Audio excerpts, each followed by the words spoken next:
This week, I want us to focus on sin. Sin as the Bible warns against it, or sin as a holy God looks upon it, not the kind of flippant view that we as humans sometimes have. Good morning, I'm Pastor Ernie Lewis of the Blue Point Church in Sisney, Illinois, with your thoughts for Monday. We all know that we are tempted to sin from time to time. And often we find ourselves in some compromising situations that call for some serious decisions or some firm denials of our lusts.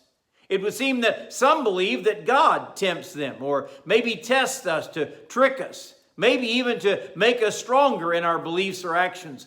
But that's not what James says. In James chapter 1 and verse 13, he says, "Let no one say when he is tempted, I am tempted by God. For God cannot be tempted by evil, nor does he himself tempt anyone. But each one is tempted when he is drawn away by his own lusts and desires and enticed. Then, when desire has conceived, it gives birth to sin. And sin, when it is full grown, brings forth death." First of all, we need to know that temptation does not come from God. God actually wants you to succeed. He wants us to flourish in the Christian life, not to fail. And James reminds us here that real temptation comes from within our thoughts, within our own heart. It may have been put there by some source that we've allowed to come in. Perhaps we've been watching too much TV or movies with suggestive themes in them. It may even be that our temptations have come from watching the fake news. I don't know. But he says we are drawn away by our own desires and enticed.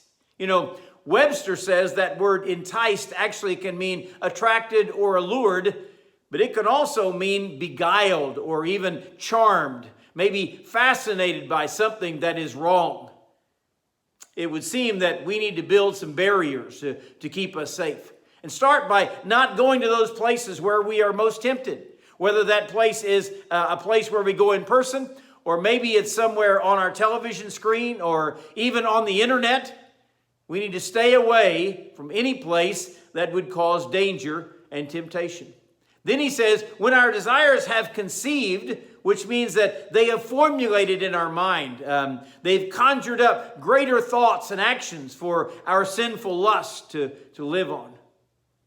We may very well be the greatest problem, that we allow them to simmer in our thoughts, in our hearts. You know, when King David saw Bathsheba bathing there on the rooftop, the Bible tells us that he lingered way too long. He could have immediately turned away and changed his thoughts, but he continued to harbor those thoughts and think about her, even called her to the palace. When desires have conceived, they give birth to sin. You see, the temptation is not sin, but allowing it to give birth to sin.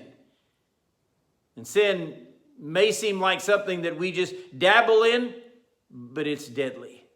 He even tells us here, when sin is full grown, it brings forth death. Too many are caught up in sin. And maybe like a crippling addiction, it is controlling them and all their thoughts and all their actions.